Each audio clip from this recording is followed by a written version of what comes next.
வாழ்க்கையில எது ரொம்ப சந்தோஷத்த கொடுக்கக்கூடியதுன்னு தெரியுங்களா? பணமா? புகழா? ஸ்டேட்டஸா? பொருட்களா? பல காருகளா? பல வீடுகளா? இதெல்லாம் இல்லைங்க.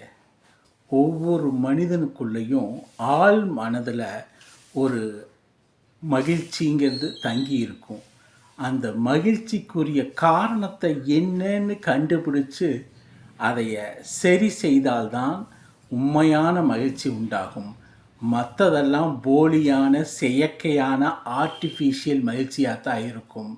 அங்கே உள் உணர்வில் உள் அடி மனதில் ஏதோ ஒரு ஆசை இருக்கும்.